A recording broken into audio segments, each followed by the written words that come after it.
welcome back, or welcome. If it's your first time here. I'm working on exo cage for the Jeep. See, it was a little ugly. Well, that's because one of those projects that just didn't get finished when you wanted it to be. So, got a little surface rust on it, maybe a little more than surface rust. So, got a cool little attachment for just any type of angle grinder. Lets you run a little belt sanders on it, so, and then it's spring loaded, so it can conform to the tube or whatever you're working on. Oh. So, see, pretty cool. Making pretty quick work of this, cleaning up my mess from not finishing the project when wanted to or should have. So that's what I'm working on. Yep. But one thing that I'm really into, and I know every other gearhead is into, Jeep guys, quad guys, bike guys, vehicle walkarounds.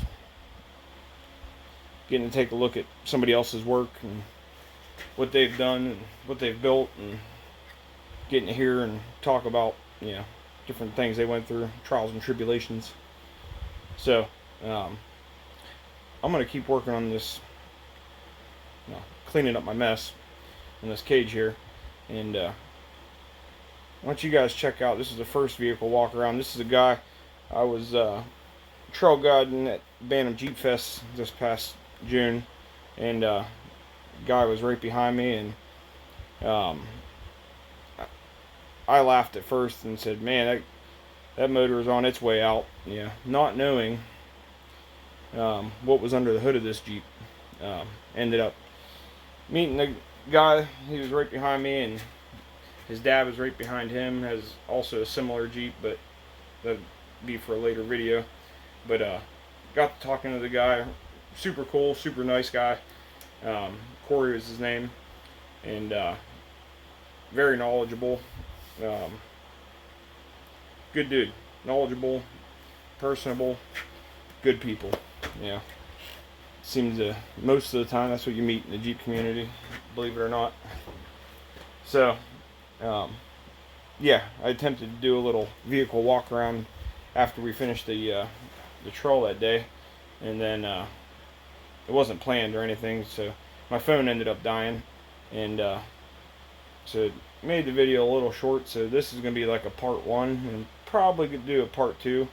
Like I said, Cory was a super nice dude, lives somewhat close to me, and sure we'll get to hang out or do something again, and maybe do a part 2 and finish up talking about maybe doing a little trail ride in his Jeep, and then maybe even check out his dad's Jeep too. It's similar build but different direction. So yeah, you guys check that out, and hope you enjoy it. Pretty cool.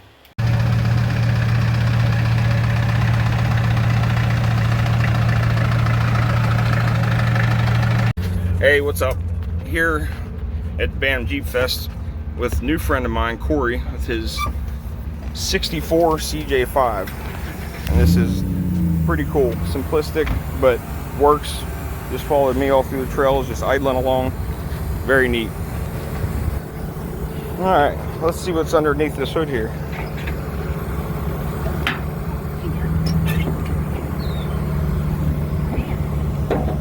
Not the typical. Well, what did come in these back then? About 70 horsepower. And that was a 4-cylinder? Yeah. Is that like the Hurricane engine? That would have been the Hurricane. Okay. Now. Took the entire Hurricane out, put in fired on some oil. Yeah. It definitely is. I was definitely guilty at first when I heard you coming behind me. I was like, oh man, I hope that thing makes it the rest of the trail. I didn't know you were part of the diesel family. Yep. So what size is that motor, like liter wise? It's like a I think it's just over a 3 liter at 192 cubic inch. I think it's like a 3.2 or something like that. I don't remember all the math. Okay. What kind of power does it make? 60 horsepower. Makes I think it's about 125 foot-pounds of torque at like 1,350 RPM. Awesome. So right off idle, basically. Yeah, right off idle, man. It climbs right up. We were messing around out there to see what we could do climbing hills in second, and it goes right up. Second gear, low range. I mean, it goes right up. Definitely does. Basically every time I heard you in the trails, you were idling. Yeah, I barely throttled up. I would say about 1,000 RPMs. It just kind of puts right through. Pretty awesome. Still got some touching up to do. I'd like it to look a little bit better. And you said that's the more modern fuel separator there? Yep. Water separator. I'm running a 5 micron in there with a restriction gauge so I can know when between here and the tank is clogged up. Awesome.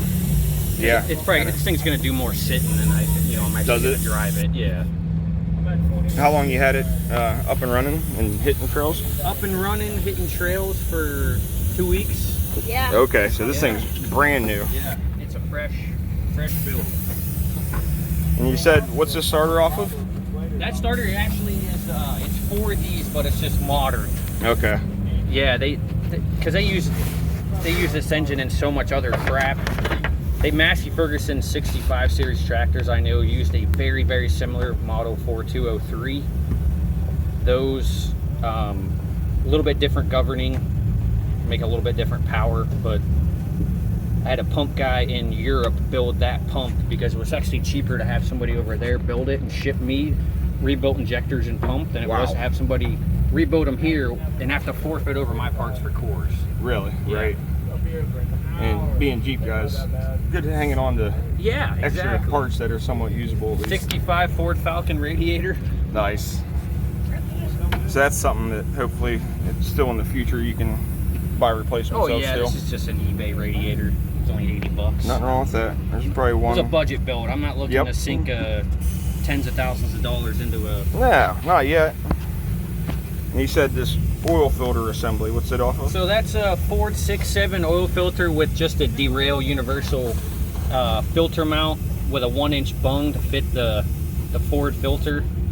I wanted a more efficient, more capacity 8 micron filter so I can keep the engine, keep the oil cleaner. Yep, definitely.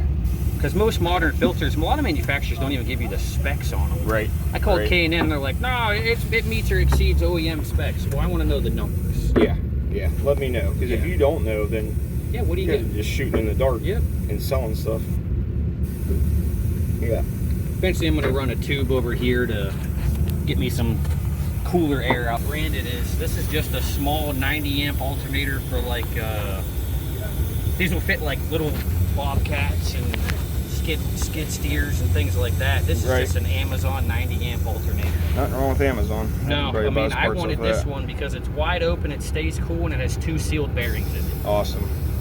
Yep. In Jeeps, that's important. Yeah. But I brought it up higher, like you're saying. I didn't want it down low. Yeah. Keeps it out of the mud and dust and crap. Definitely. That's important.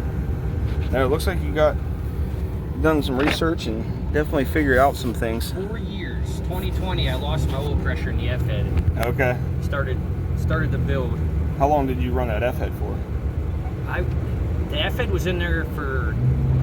So I've owned this since 2016, and it was in there for 4 years, but I had rebuilt it once. Nice. Problem with the F-head is you start losing oil pressure when the block, the two rear cam bearings, they don't have bearings. It's just in the block. And my block was it was at spec. Okay. At maximum spec. And I was like, it'll be good. Right. Nope. Because they run bypass filtration on the F-bed. Okay. So they don't filter everything in one pass. It's a bypass. Wow. So, yeah, obviously they did away with that a long time ago. For a good reason. Yeah. So when you lost oil pressure, you need rebuild for the second time, you were over it. I always ran good oil too. I run Rotella 1540, T3, just the good old school stuff. Right. That's what I run in here too. I put a little bit of zinc additive in there. Yep. I don't really think I need it, but it's just an extra precaution. Yep. They took a lot of it out with modern engines. Right.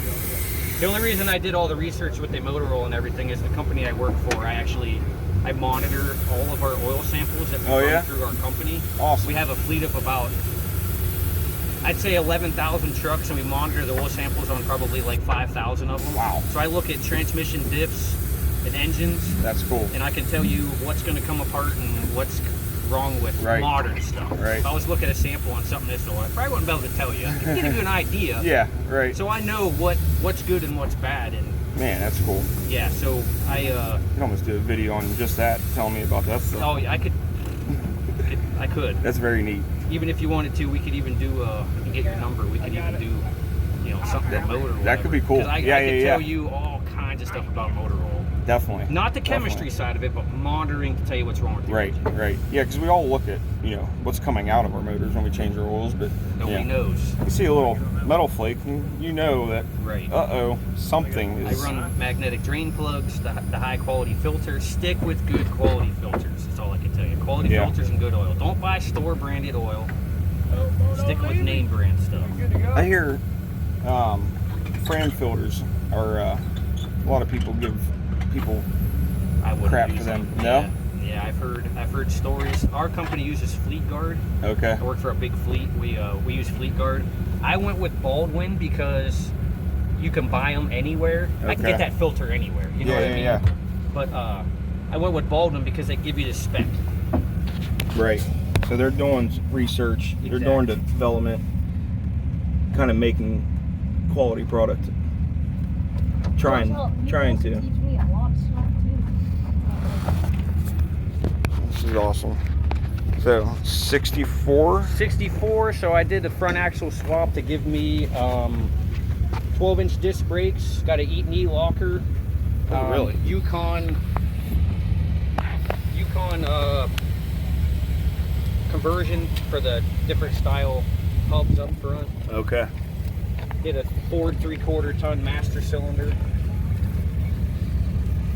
That was necessary, probably. Yeah, that's clearly bigger brakes than you see on any CJ5. I feel like. I bought my first CJ5 and that was 14.